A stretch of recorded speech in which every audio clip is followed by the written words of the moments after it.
There you go. All right. Good evening, everybody. My name is Richard Ropiak. I am acting chair of the Economic Development Committee for Community Board 3. We have several committee members with us tonight, or at least I hope for more. Susan Stetzer, the district manager, will be handling Zoom for this meeting. Megan Joy will be handling the attendance, if I have that correct. Yep. So I guess the first order of business would be for Megan to take the attendance for the board members. It might only be you and I right now. And then we would have our guests introduce themselves. And you have to approve the minutes. Right, but we have to take attendance first, right? Richard Ropiak, Yes. Megan Joy, yes. Alistair Economakis, Yes. Hi. hi. Hi, Alistair. Andrea Gordillo, Hi, guys. Andrea. Herman Hewitt. Herman, David Louie. Rodney Washington. Yes, Okay. Hi, Rodney. how you Andrew doing? Comey. Andrew, you here? Okay, all right, that's it. Okay, so if I'm following Susan's guidance correctly, our first order of business is for the committee to approve the motion to approve the minutes for the last meeting that we had. It's been a while. Hopefully, the committee members all received the material that Susan sent out. If there are no objections to the minutes, we can consider them approved. Is that correct, Susan? Correct. Are there any comments about the minutes?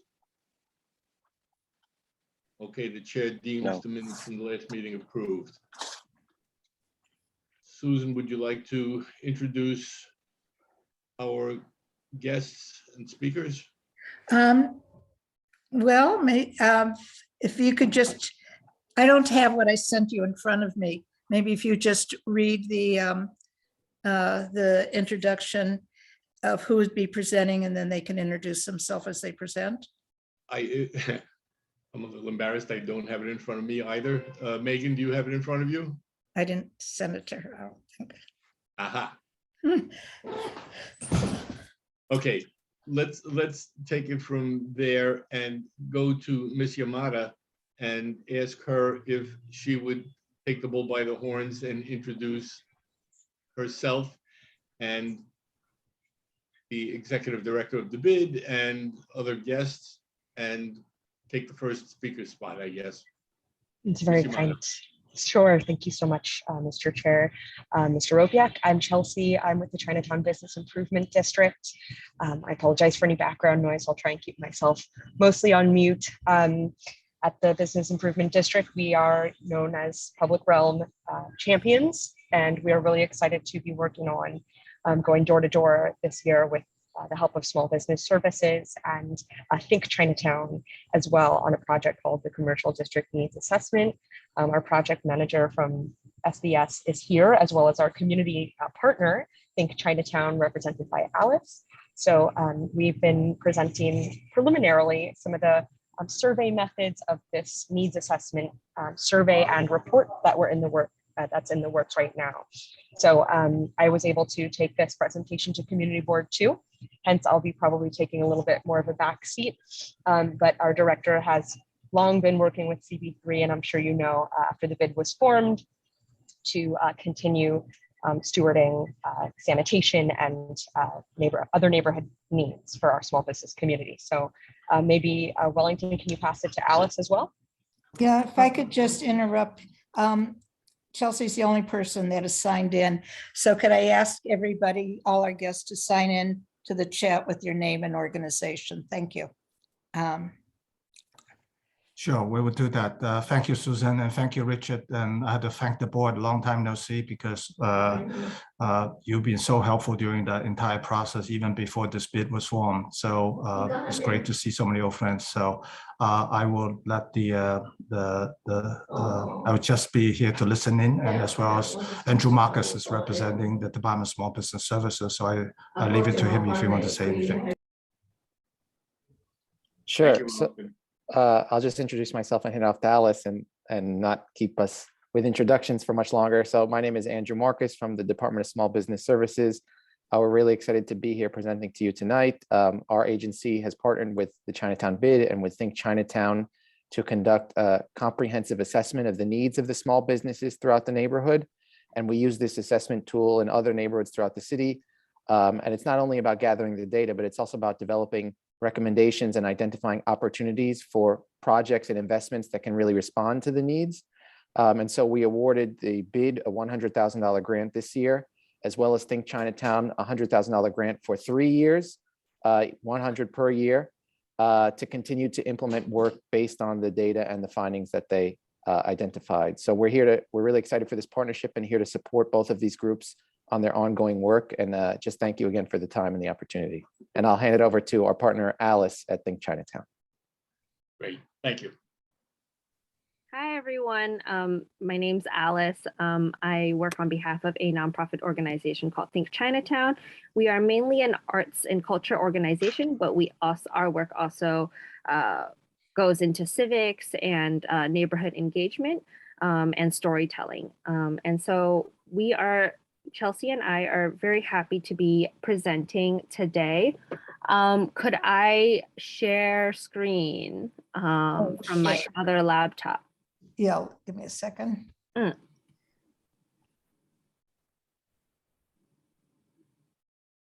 Second. Keeps jumping around. Being a Zoom guru is not all that it's cracked up to be. Okay, It says host disabled participant share screening. yeah, I made you co-host. Oh, sorry. Could you make Alice's laptop co-host? Because Oh. that's the one I'm presenting from. Sorry. Okay, let me find Alice's laptop.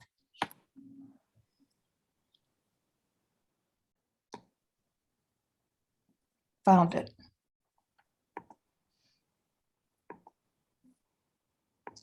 Okay, Awesome.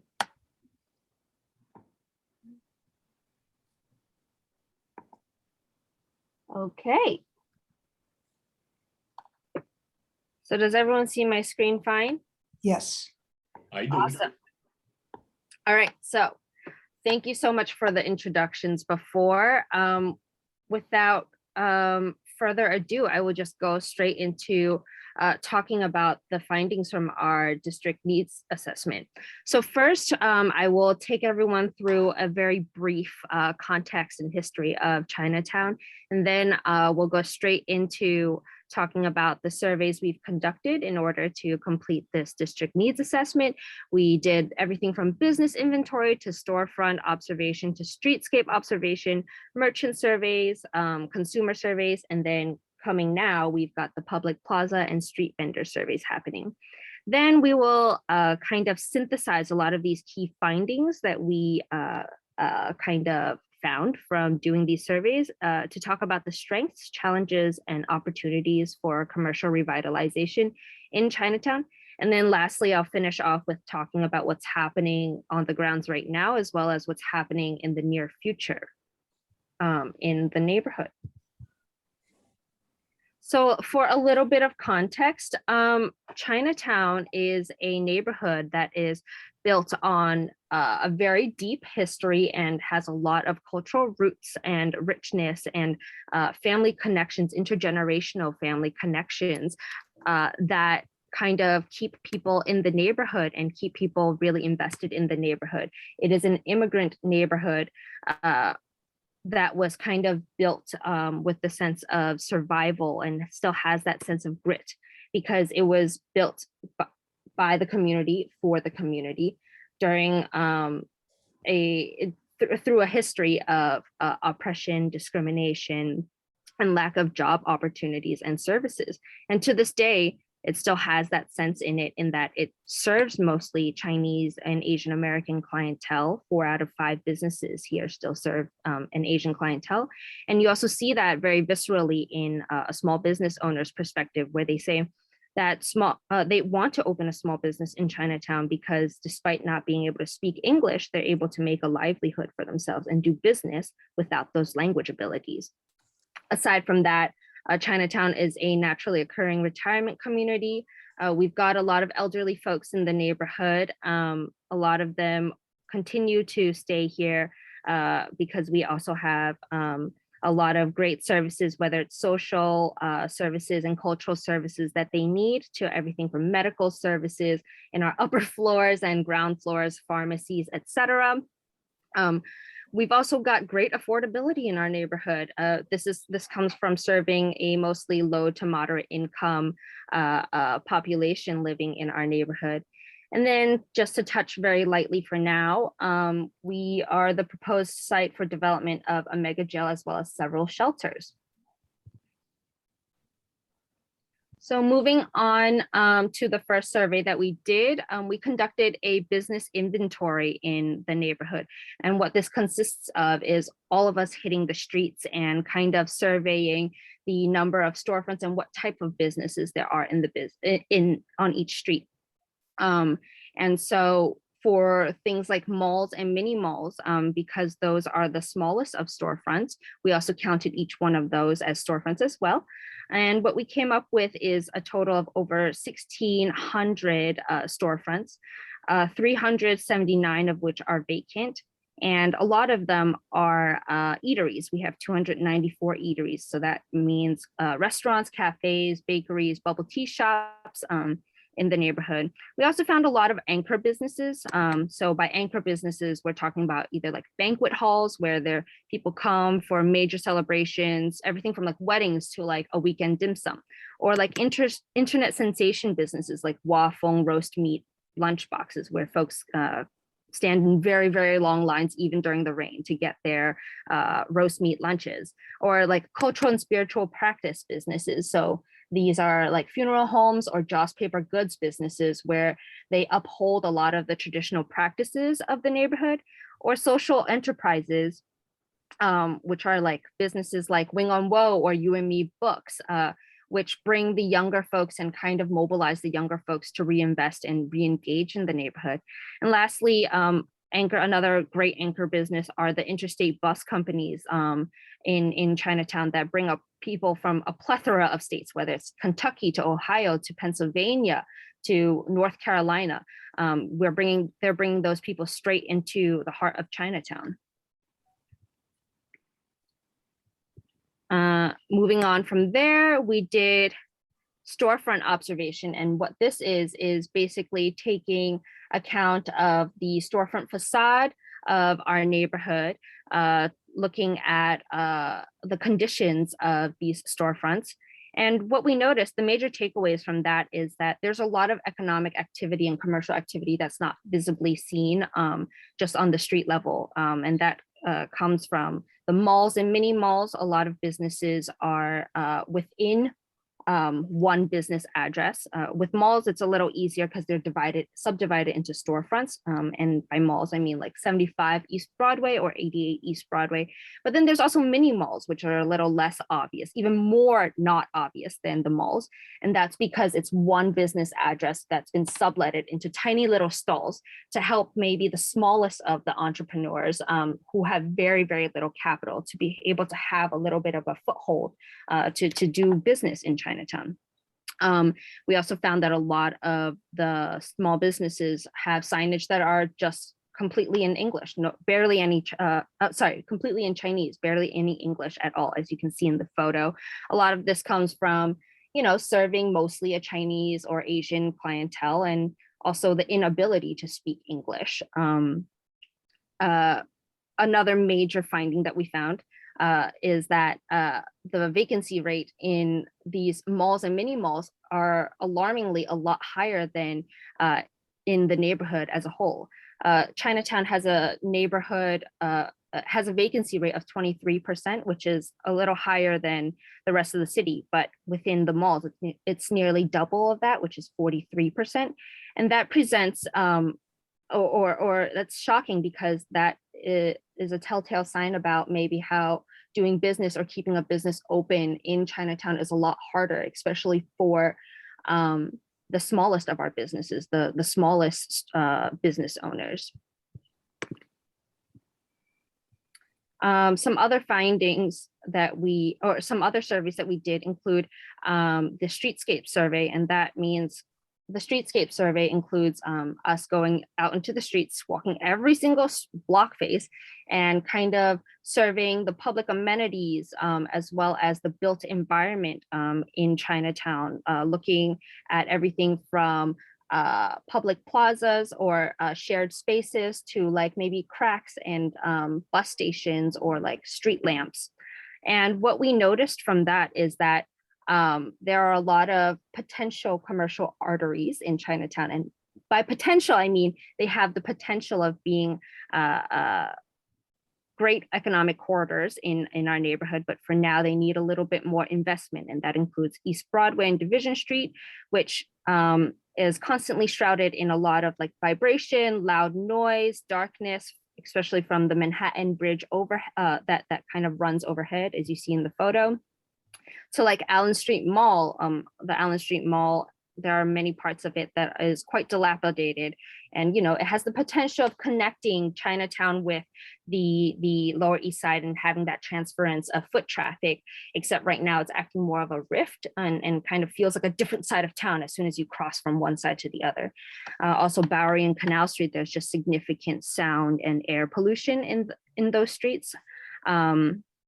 And then also there's just there's a lack of public seating in the neighborhood. And this is concerning because we are a aging community and there's going to be that need. And aside from public plazas, there's not really a space for people to sit. And so people make do with informal means, whether it's like borrowing businesses, outdoor furniture to sit or to sitting on stoop fronts. There's also a lack of greenery. Also there is Chinatown has great public transportation. We are a connector, a huge hub for everything from buses to subways, except a lot of that infrastructure just does not have the capacity to service the amount of people using it. And a lot of it is also old and aged. And so it causes a lot of bottlenecking or just a very unwelcoming feel or unsafe feeling to it at nighttime. Moving on to merchant surveys, I'm going to have my partner Chelsea share with you guys a little bit about our findings. Speaking of crime, no, partner only, partner joke. Thank you, Alice, and I love the updates on some of these photos. I think they really show off Chinatown. I think Alice has been talking really, giving some clues as to what a shopper or what someone might experience on the street level. And I think she hit on the head when she introduced us by saying, oh, it's affordable. But the question of affordability is really prominent when we talk to our merchants, especially when we go door to door and get into a little bit more conversation. So some of the survey methods in the next couple slides are going to hit on our in-depth interviews with merchants. Commuter hub you mentioned, and foot traffic is coming back. Just a little bit of a context for our community board team, audience and soon to be participants in this conversation. I'm sure you're not unfamiliar with the circumstances of COVID or the trends with commuters in Chinatown, because we are you and you are us. But when we were taking some of these survey responses, it was during the cold of winter when we cannot power wash some of the streets. So maybe the kind of sanitation conditions were a little bit more negative feeling, or foot traffic was way, way down because of Omicron. So just thinking about those factors. But into the details here, we did survey about 200 businesses total, half of which we called eateries and half of which were non-eateries. So when we think of how staff time impacts these eateries and why are our businesses so economically down, you might notice that on average, we have 3 fewer employees per business in Chinatown, and that trend is stronger. It's more prevalent to have that loss in work week hours, during if you are a food business. So that's pretty obvious, but there was a serious loss of workers in Chinatown. We have an enterprising spirit in the neighborhood. A lot of businesses were switching hats and trying to be accommodating, but we saw a lot of negative impacts in our weeknight revenue, and 22 businesses actually did report pretty strong opinions about why their being a merchant is unaffordable right now. And so that lease support, you can see the top 3 concerns here. Lease support is really, really important. So maybe next slide. Thank you. So yeah, how are people responding in Chinatown? It almost looks like a stock image, Alice. I love it. This is the new photo. It's so pretty. Cool. This is not photoshopped. No, not Photoshop. It looks so good. So Doyer Street looks great in this photo, but yeah, what are consumers even thinking as we're walking around? Outdoor, public opinion in the outdoor realm, even though we did prime some of the responses in our survey to talk about outdoor experience, we did see kind of a big middle ground here, right? 25% almost of consumers were like, what's going on with our public spaces? And I think a lot of the trends that we also see between merchants and consumers, and Alice will get into this, but some of the safety impacts can be really improved if we're talking about the public realm, especially as the businesses were demonstrating at night. So I'll just wrap up by saying that merchants are putting a lot of money into these outdoor dining structures, as you know. A lot of folks have dipped into their personal savings. 33% of merchants drew from their personal savings and 13% drew from cash reserves in response to COVID-19. So that's like at least 4 out of 10 people that are saying, all right, I'm taking my all and we're investing in our businesses. So maybe this is like an important tipping point for Chinatown. And then another merchant would chime in and say, it would hurt us to revoke to pre-COVID business model without outdoor dining. So this is just one way, I'm sure, out of many creative ways we can continue to help support our businesses right now. So Alice, do the consumers agree? What are they saying? Back to you. Thanks for the smooth handoff. Okay, so the next part of our surveys included the consumer surveys, and that meant going to having our neighbors complete surveys about everything from like how much do they spend in the neighborhood to how long do they spend every single time they come to the neighborhood to how often they come to the neighborhood to like how much or how safe do they feel in the neighborhood. And in this very comprehensive survey, we had 2 major takeaways from the consumer surveys. One is that there's a lack of feeling of safety in the neighborhood. There are folks who, 3 in 4 shoppers feel less safe in Chinatown during night than at daytime. And there is this fear of being attacked on the subway. A lot of folks rely on public transportation in order to come to Chinatown to shop. And so with this increase in crime and specifically anti-Asian hate crimes, there's that fear of coming to Chinatown. And so this leads to them coming to Chinatown less often, or leads to them leaving Chinatown before sundown for fear of being attacked. And then the next major takeaway from this consumer survey is that there's this real need and demand for cultural spaces. A lot of folks, one of the top wants from shoppers is like this art and cultural space, community center. We even had an Asian American actor tell us that they want some sort of like a theater to put on shows for ourselves, have operas, movies like they did in the past, kind of like this in this like time of darkness, to kind of celebrate ourselves and feel ourselves reflected in a very public way. So after doing all these surveys, we kind of condensed it all and kind of synthesized it into strengths and challenges and opportunities for the neighborhood. And diving straight into strengths, one of the major strengths in our neighborhood is the resilience of our neighborhood. Everything from consumers to merchants, or everything from merchants using very limited public space and very limited capital to do what they can to merchandise their goods, to like them taking on extra shift, like, you know, a business owner being everything from a busboy to a delivery man to the cook to the phone to the person picking up the phone in order to make their business work. And like in the consumer realm, you see that from like folks using everything from like public spaces to like plazas to kind of do their cultural practice, to celebrate themselves, to share their cultural traditions. So you see that kind of resilience. And then there's affordability. I mean, again, this is going back to serving the low and moderate income neighborhood that we are. Chinatown at the end of the day is very affordable. And this is a very big pull to bringing people from Sunset Park to Flushing, from Sunset Park to Flushing to Elmhurst to come here to shop. There's also this hub. Chinatown at the end of the day is a place of deep historical and cultural roots. And a lot of people have intergenerational connections to here. And so a lot of Chinese and Asian diaspora, folks of the Chinese and Asian diaspora see Chinatown as a cultural home. And so that draws them to come back.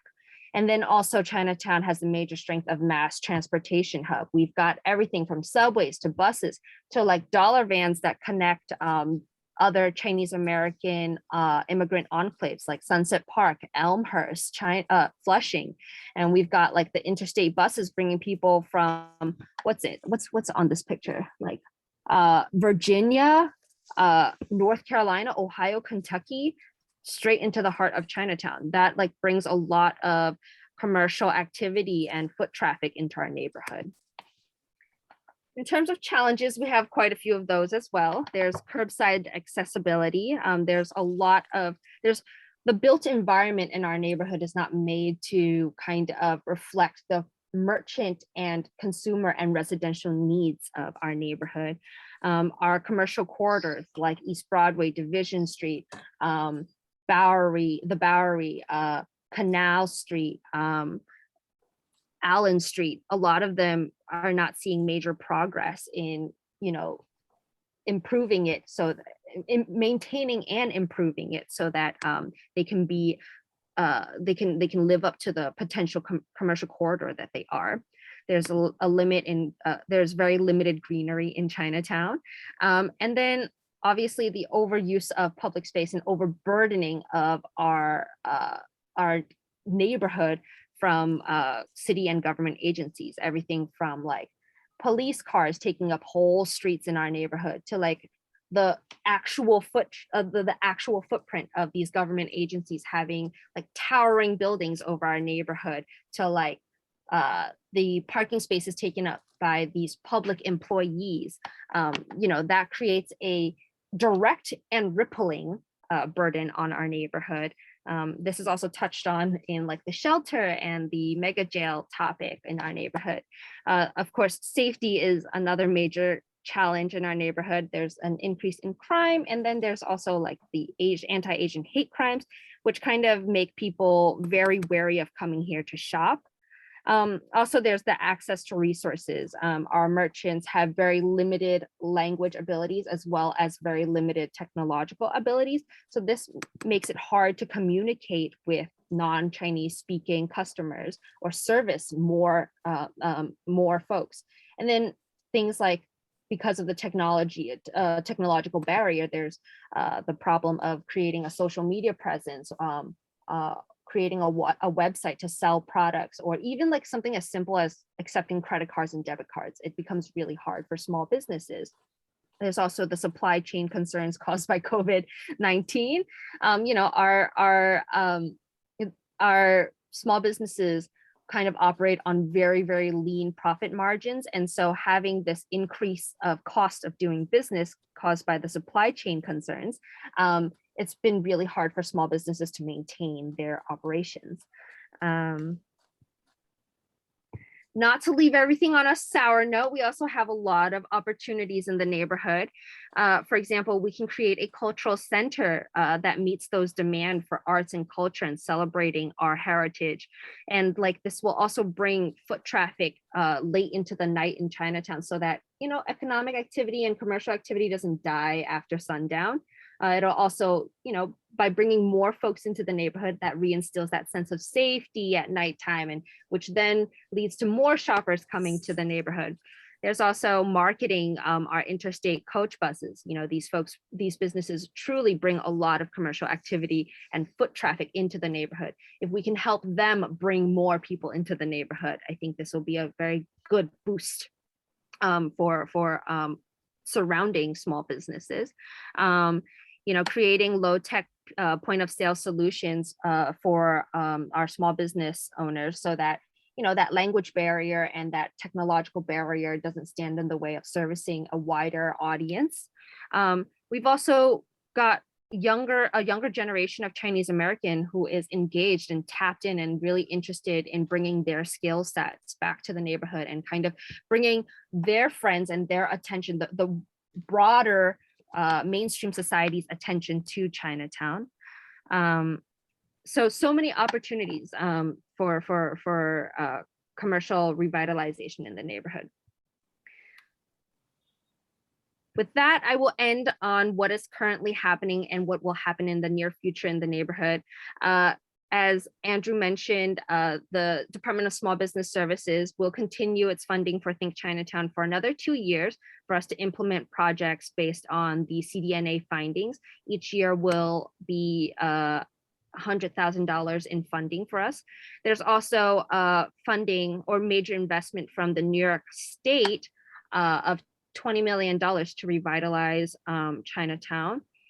There is major construction happening in our neighborhood, including the mega jail and shelters, despite a lot of pushback from everyone from merchants to residents to consumers in Chinatown. And then going on to continuing the CDNA, the Think Chinatown will lead the street vendor survey and public plaza surveys portion of the CDNA. And we really look forward to sharing those findings with you guys when that comes up. And with that, I will end it with questions, comments, concerns, any advice you guys have for us, anything we left out. We'd love for you guys to share your thoughts. Here you'll also see Chelsea and my contact info if you want to get in contact with us. Thank you very much. A very nice presentation. I expected nothing less. Yeah. I will open this up to the board members first. I'll turn to for any questions or comments. Megan? And Alice, do you mind if stop sharing your screen? If that's yeah. okay, just so we can see folks. Thank you so much. Yeah. Hi, thanks, Alice. I just had a question about, so the CDNA, what you just presented was the first step, and then there'll actually be the district needs assessment. That wasn't the district needs assessment. There's the CDNA is coming. Great question. So this is the preliminary findings of the CDNA, Okay. but it will lead to a report that will be a compilation of all these findings and, you know, a little more in-depth analysis of these findings that will be publicly published on SBS's website. Thank you. Alistair? Hi, Alice. Thanks. Sorry, Susan. If you had, It's okay. sorry, if you had three things to ask for from the community or ask the community board to try to push for you, what would those three things be?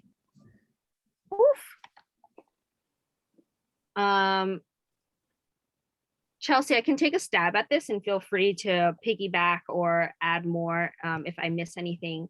But I think from the community board on Think Chinatown's end, we are doing everything we can to kind of enliven like underused spaces and kind of create that sense of safety for our neighborhood and celebration of our cultural identity and heritage. And so we're actually doing a night market that's happening we're launching it May 20th for this season. And so if the community board can support us in terms of permitting, in terms of supporting us in marketing and sharing the word around, or you guys can come as well.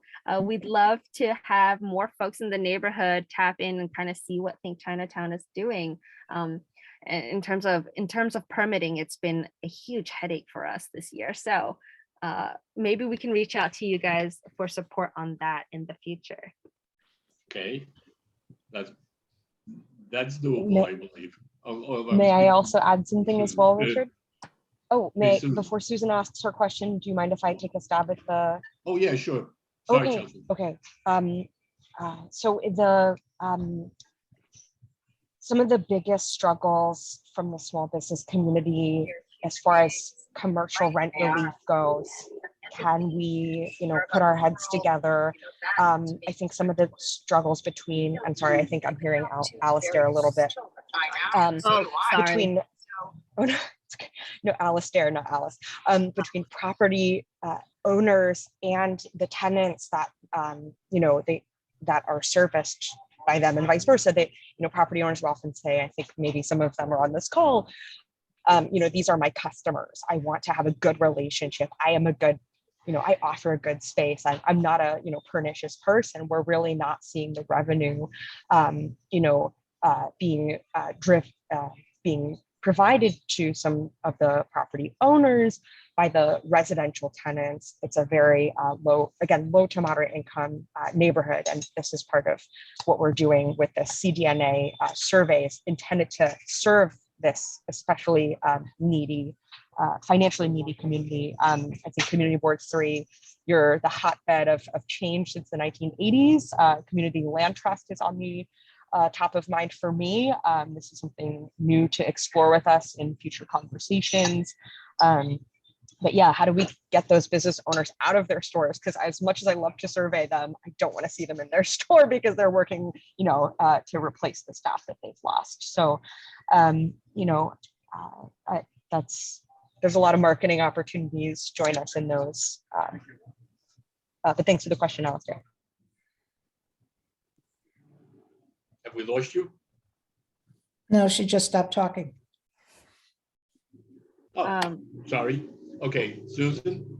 Yeah, first of all, I say, please let us know directly and immediately when you have issues.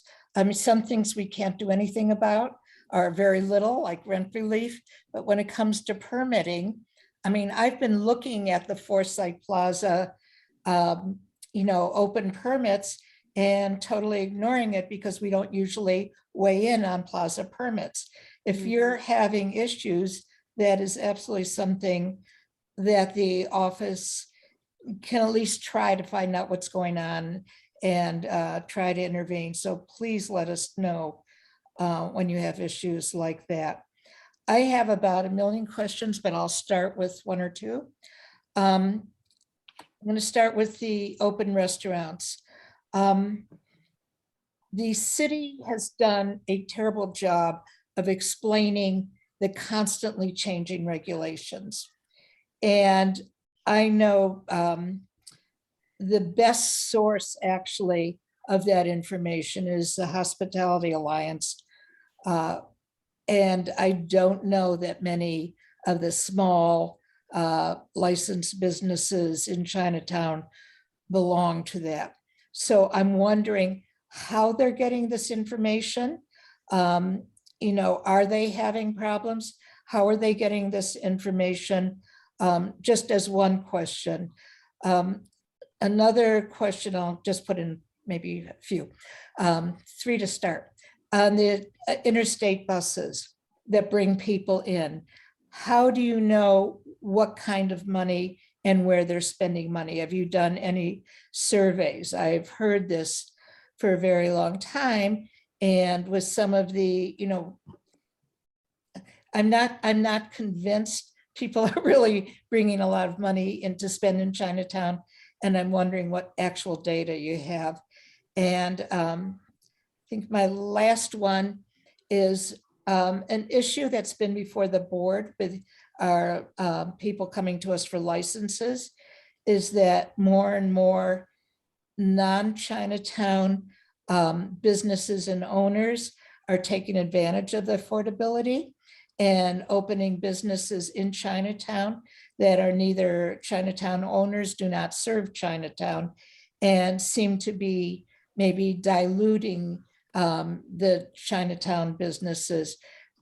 Is there any thoughts about that? So it's 3 questions. Alice, Chelsea, I'll, ladies, you choose who wants to respond to Susan. Those are very big questions. Okay, the first one is about open restaurants and open street program. So how are Chinatown small businesses finding out about this and like the ever-changing regulations? Okay, so on that aspect, a lot of it is just word of mouth, WeChat, people going door to door, people like the bid, letting people know, and then also developing these personal connections in Chinatown, at least talking from the perspective of Think Chinatown. We've always, everyone in our team lives very locally, and in that it's not just like living in the neighborhood, but like knowing our merchants and talking to our merchants.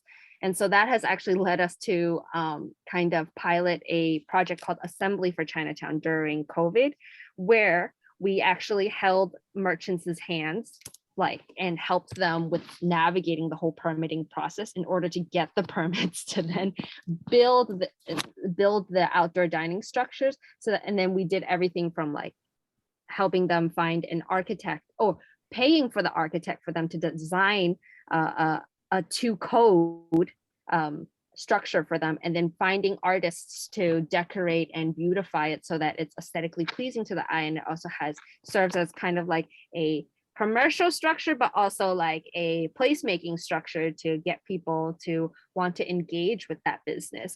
And kind of like a marketing a structure to market their wares as well. So there is that. To be honest, Think Chinatown has kept those relationships with each of the businesses that we built structures for. And we have every single time the codes change or they get a complaint, because maybe like some of the structures were built before the codes change, and then they get written up for it, they call us or email us and text us and tell us that there's this problem, and we try to fix it for them. So let me give you an example. Yeah. Like one of the worst ones that I see and people having problems with. It used to be that amplified sound was allowed with the outdoor dining. Yeah. Now it's not allowed, but city has done 0 effort in explaining this to merchants. They can get summonses, they can get their equipment confiscated. Yeah. That's just one example. Another one is sort of in the other direction. It used to be that you could not have outdoor dining in front of a vacant storefront next door. Now you can with landlord's permission. Again, the city they don't even change their website to update it. So I'm just wondering, there's just so many of those. Yeah. I don't know how Think Chinatown would even keep track of that or know about that, to be honest. Absolutely. I think it's a multi-pronged effort. I think like a lot of it is preventative, meaning like organizations like the bid needs to do outreach, continue to do outreach and like let people know if like regulations change. But then for those who kind of fall behind, or the stragglers who don't find out, then like, unfortunately, it's a case by case basis. I think Chinatown has a much smaller scope and like much smaller scope of services. So we don't really specialize in it, but you know, for those who reach out to us and those who have that existing relationship with us, we do our very best to try to, you know, take them under our wing and help them navigate it if they have a ticket, or prevent it or fight it if they have just a write-up or a warning. I think, yeah, it has to be a preventative as well as a kind of fight back kind of two-pronged approach. And then to your next question, what was it again? I'm sorry. Well, one was about the interstate buses, and then the other Yes. was about the business, the non-Chinatown businesses. I agree with you on all of them. So in terms of the bus, the interstate bus businesses, I think if anyone is going to take a 8-hour ride to North, or I don't know, like Virginia or like North Carolina, South Carolina, they will have to stock up on something as simple as a bottle of water or like a lunch or a dinner before they leave. So there is that. And then also, aside from anecdotal experience, you actually very viscerally see that wherever hubs, these interstate bus hubs pop up, there's always a surrounding business in that immediate block that kind of pops up as well, selling pizza to like just bottled water, or like a diner that sells like French fry burgers, gyros, to like instant noodles, or like a dollar store or a convenience store that pops up to service those same exact people who will be needing, you know, specific goods before they get onto the bus. So there's always this like weird parallel symbiotic economy that kind of follows these bus hubs that kind of spring up right next to the bus every single time, wherever the buses go. And you see it in our surveys as well. And then your question on. May I chime into this one before moving to yes. I don't have anything to add for the non-Chinatown businesses necessarily, but I do want to add to the interstate bus question. I think I learned very well from Alice about kind of the very, what does it mean to be an intergenerational or family or culturally appropriate, institution, a business that's an anchor in the community. And I think when, I spoke to one of the merchants on, I can't mention names, I have to remind myself, but over on Eldridge Street, he said, back when I was, a younger person, I was able to get a job, no problem. There was work for me in my family, my relatives, a tailor shop, maybe like a specialty or craft. We're seeing a lot fewer crafts and trades, but the wedding industry, the garment industry in Chinatown.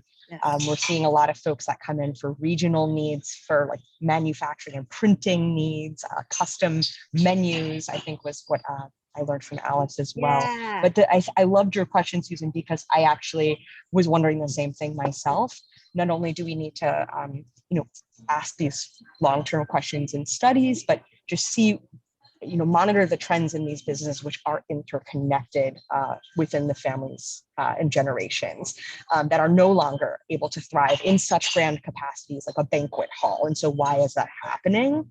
So I think kind of the enmeshment of those industries and needs go hand in hand. So yeah, and also to like kind of piggyback on Chelsea's point, while surveying a lot of merchants, there are like things like hair salons to like clothing stores to restaurants who actually say they depend on the folks coming in from out of state to come to these businesses. And that's kind of why East Broadway, these like little shops have set up to like service those folks, because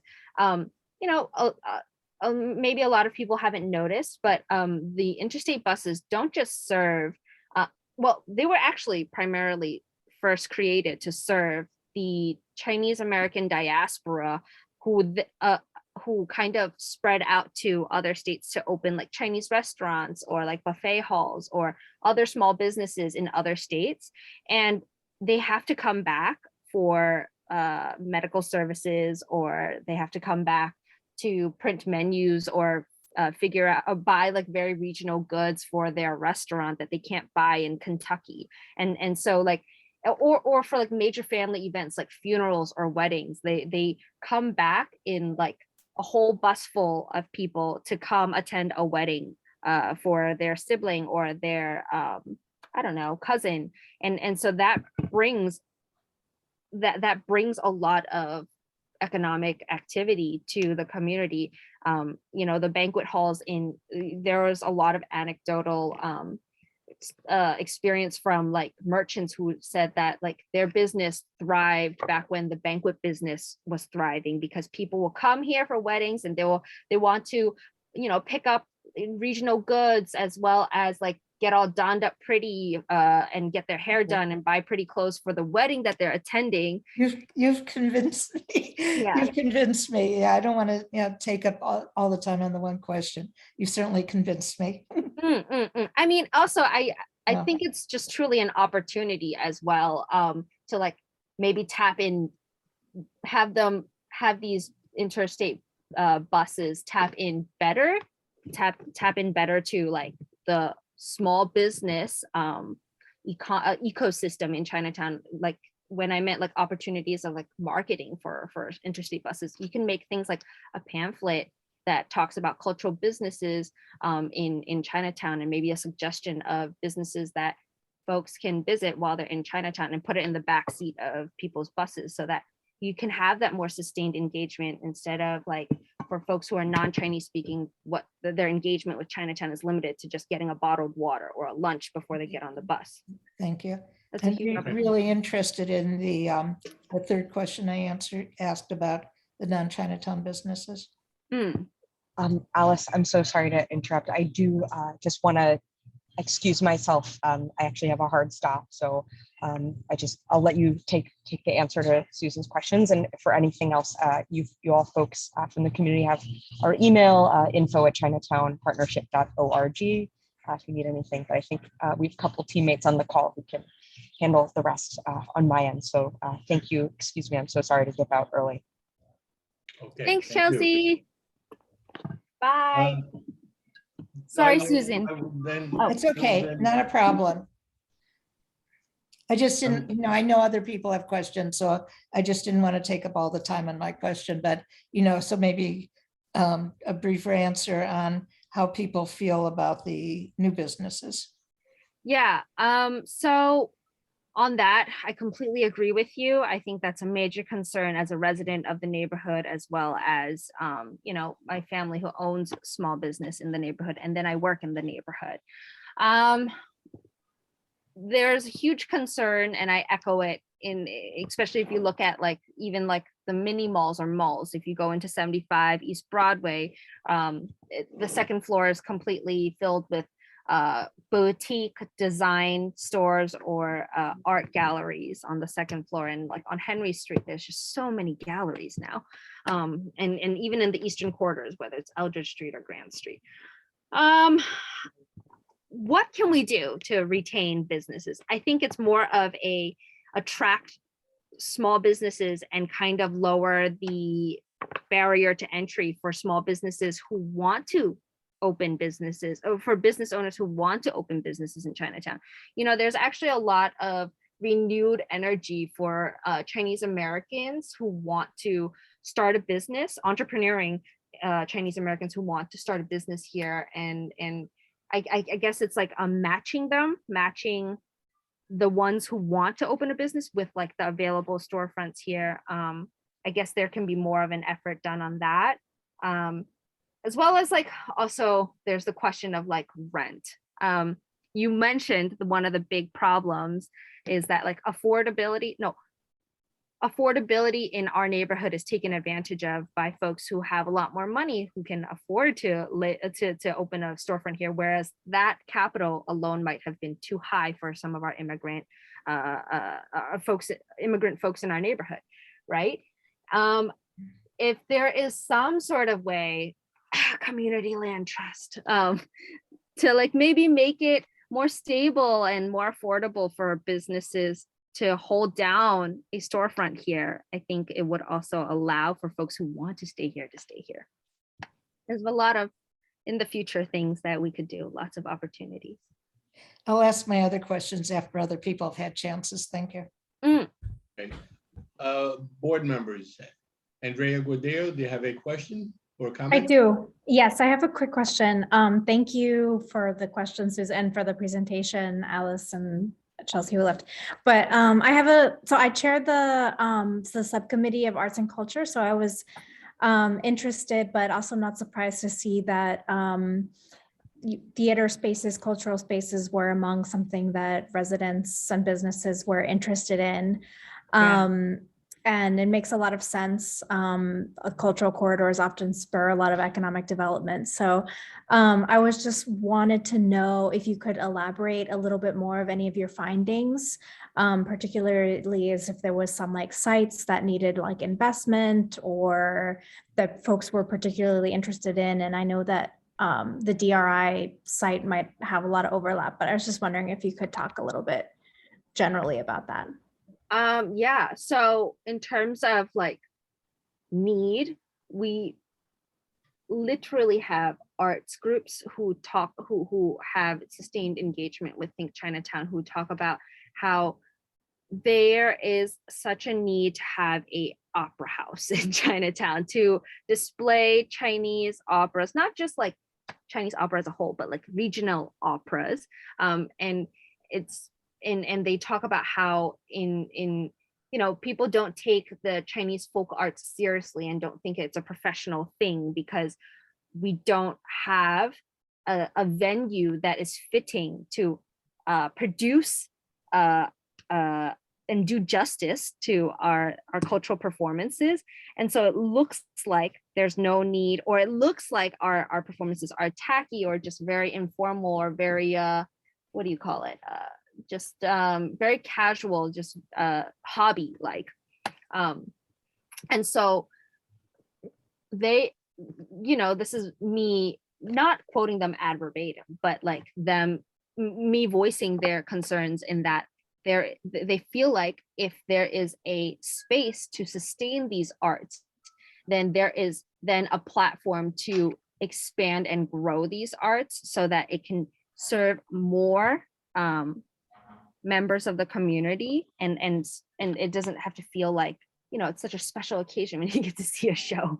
And then also so that there is more sustainability, like more folks trying to continue this practice professionally and grow this practice and this custom into the next generation. So there was this kind of like came out as well in like the DRI, as you mentioned, there's like that overlap. And yes, there's just this need to have our culture reflected in this neighborhood. A very like, We want to hold on a second until the fire goes by, fire trucks go by. There. If you just mute yourself, Richard, we won't hear it. Right. yeah, I mean, also like as a part of our streetscape, our streetscape survey, we saw that there's just a lot of cultural activity that happens in Chinatown that happens in a very informal level, whether it's like it's happening in the basement or the second floor of some family association or in the basement of some flower shop or like in the park where it's not properly documented. It happens so informally because there's no built space in order to facilitate and sustain practice of this. And so it happens in these informal pockets of spaces where people can carve out private and like public spaces, but publicly, informally used public spaces to carve out cultural practices. And so if there was a physical space for that, there's definitely a need, but it's not as well documented, because people make do with what they can. And so they find basements and they find second floors and they find parks to do it. If there was a physical space for it, it will become a lot more obvious as well. Thank you. Rodney Washington, do you have a question or comment, sir? No. Okay. I will ask the SBS representative. Mr. Marcus, do you have a comment about the presentation today? Anything that you would like to comment on? No, I'll just add that, we're really excited to work with Think Chinatown and our ongoing support of the bid to flesh out some of these opportunities as projects that they can carry forward. I think to your questions about the role of the interstate bus passengers in the local economy or the opportunity to better elevate local arts and culture, I think these are things that we can dive deeper in terms of having one of our partners or others connect directly with the bus companies like Alice mentioned, shorter term, supporting more opportunities for culture and arts and placemaking outdoors in public spaces and creating more pedestrian space and gathering spaces, and then longer term through the DRI and others, really identifying physical homes for this activity and connecting it to the business activity, because arts and culture feed and are symbiotic to, commercial revitalization, foot traffic, and community vitality. And we see that in other neighborhoods and want to call that out here too. Thank you. Susan, another question. Yeah, thank you. First of all, I want to comment as far as your need for arts or cultural space. I know members of your group, previous to your group, must be 20 years that they've been trying to do this, find space. And I wish this year when we do our district needs, I would like to see that brought to us so that maybe we can vote on that as a capital priority. And I think some of the others, it would be really good to have more conversation so that we can support more. And you're talking about your district needs that, I would like to know the timeline for that to see if possibly there's any information that we can incorporate. I have to bring up one more thing since you guys brought it up, and that's going to be the shelters. And what's happening now, I think is very bad for Chinatown. You have a few people, very few people, whipping up hate and fear. And it's not, they are not listening to different perspectives. They're not given the opportunity. There's not any leaders saying, let's have a conversation. I know a tremendous amount of it is misinformation. I have a map of every shelter. I've looked at every one. I know what's going on. And Community Board 3 actually has a formal position. We think people are better inside getting services that are on the street. I have heard that there were quality of life or other problems. We work with all of these facilities and we don't know about these problems. Please let us know. Problems can't be resolved if we don't work on them. So that's really a message. Please let us work on these issues. I've gone to community advisory board meetings for the Catherine Street shelter for about 15 years. I have never had anyone except for residents, except for people from Smith houses across the street, come with issues. And when they come with issues, it's not to shut down the shelter, it's to resolve issues. So we'd really like to be able to know what's happening and try to work with you and the facilities. Yeah.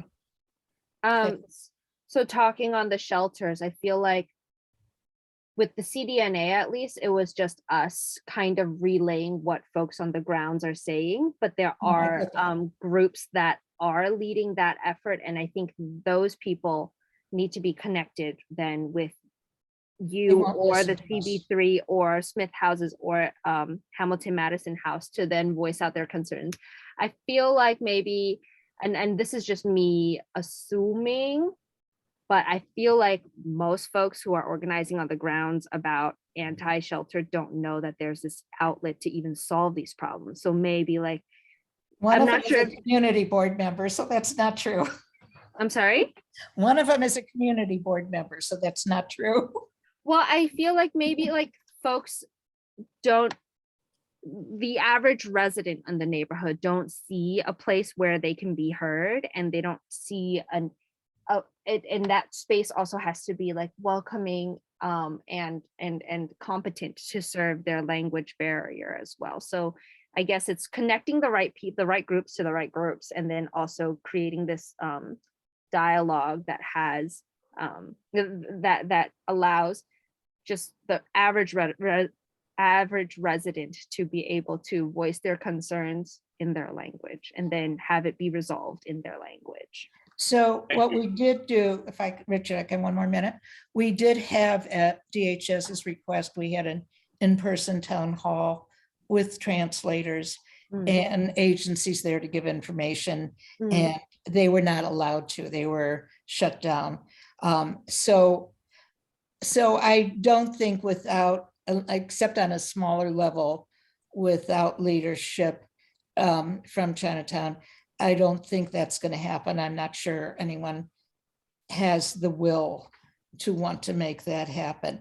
But at another totally separate, if people have problems, say at a shelter, at a drug rehab place, let us know what those problems are, and we can work with people and the facilities. That's much smaller level, but if we could just get the word out on that, we won't be successful all the time, but we will some of the time. Okay, great. I would, if, I'm guessing that there are not too many other voices that have not yet been heard. Is there anybody else who would like to comment or question or raise a question? If not, I would like to turn to Wellington Chen and ask what his perspective is on the discussion tonight. Yeah, thank you, Richard. It's obviously, this is a very interesting question because to me, it's a little bit of deja vu all over again, very similar to the prior community that is now eating us for lunch. And back then it was the same migration flight out of the community, as you know. And let me just thank you for the opportunity to address this thing. And I want to answer the earlier question about Hospitality Alliance. To the credit of Hospitality Alliance, they're the one that together with David Rockwell donated several $100,000 worth of outdoor structures for free, including the ADA platform, the outdoor structure, the flowers, the thousands of flowers, the canopies, the lighting, the electrician that came from upstate, unionized electrician, as well as thousands of banners. And to follow up later on, they gave us the heaters. There was a second round of providing heaters, very, very costly endeavor. And so I had to thank, and also Harlem, Melba came down from Harlem to donate to support Chinatown as a minority community. So you can see the good, thousands of people pouring their guts out, trying to help this community. And so I will be remiss if I don't take this opportunity to thank all the people that have, whether it's from Harlem, whether it's Hospitality Alliance, whether it's SBS and all the other folks that have come down for the food crawl and whatever else that's been done. So that I want to make, and as we speak, we just recycle one of the things. We just relocated one from Mars Street to Susan's earlier question about, do they perceive the value of outdoor dining? We relocated one to Hester Street that's being renovated in front of Lady Chow. So we're putting it to good use. And if you look at the number of outdoor dining structures vis-a-vis the latest survey of about so-called 165 full-service restaurants, that means overwhelmingly they use that opportunity based on the 165 number that's used tonight. We have over 100 outdoor dining structures.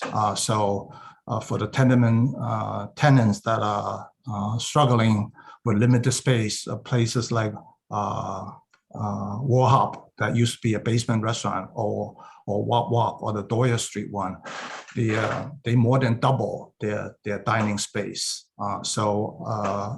I know you've been hearing complaints about the outdoor noise and things like that. But Chinatown right now, because it's been well documented, the anti-Asian and the fear of safety, we don't have the nighttime noise issue. No complaints from Chinatown. Exactly. We actually have a black hole of 311 at nighttime. That the one area that's a black hole with no noise complaint at nighttime is in the Chinatown area, what we call the dead zone. And that is a struggle because restaurants are closing before 9, and you cannot have a full dinner by 8:30. And so that is the weakness. So that goes into the fundamental reality. And I would say I'll be remiss if I don't mention about physically is about improvements. We are in a very, our infrastructure, our tenements and our things are in desperate need of improvements. And without upgrades, without where the community land trusts are able to defer some of the tax pressures to start upgrading the structures, those are not going to be going well. And so because lately the intercity buses that people are seeking opportunity, they're beginning to find that they can find better locations, better living conditions. Let's say North Carolina and another place, and they're starting to settle down in those areas as they improve on their English proficiency. And so the trend is a little bit of, there's a little bit of weakness. We can never go back to the heydays until 1996. Or the buses have been running around for all these years. But I would say the biggest customer right now for us is really about that we rely on the outside. So the 250,000 office workers, as you know, Partnership for the City of New York just alerted the mayor today, and as well as the 40% occupancy in the office. Chinatown's business model is still relying on volume. So we rely on high volume and low profit margin. That's our business model. We don't rely on selling liquor. As you know, we don't have a lot of SLA licenses. And so that is an area that we need to understand. So to sum it up in one word, in one area, is that we have a tale of two cities. And the Trinity Church just did a survey that we are part of on the advisory council, and clearly there's a divide. The household income south by southwest is $250,000 per household, and you know what your household income is on the zip code 10002 or the Aldrich Street tenement. So in terms of economic, I'm so glad Richard's chairing the economic committee. Fundamentally, it's about disposable income. And the disposable income is not from within the community. So that's why we must rely on the outside visitors, office workers, the 250,000 office workers, because at the end of the day, it's about relevancy, raison d'etre. And so I'll end it right there. I don't want to hog the mic. Thank you for your comments. And I appreciate everybody's contribution to the meeting tonight. And the report will be made to the full board at its next meeting. And we look forward to a continuing discussion with the bid and with other actors in the Chinatown community. So thank you all for being here tonight, and we will see you all soon. You want to take Okay. attendance? Oh, please. Okay. Richard Ropiak, Yes. Megan Joy, yes. Alistair Economakis, Yes. Andre Gordillo, Yes. Herman Hewitt, no. David Louis, no. Marshall Walker. Oh, is that David? No. Oh, okay, forget it. Rodney Washington Yes. and Andrew Comey, no. Okay, thanks. Thanks, Thank you all. everyone. Thank Have you a so good much night. for your time, guys. Have a Good good night. night. Yeah, we night, appreciate everyone. it. Appreciate it very Okay. much. All right, bye, guys. Bye-bye. Bye, Wellington. Bye.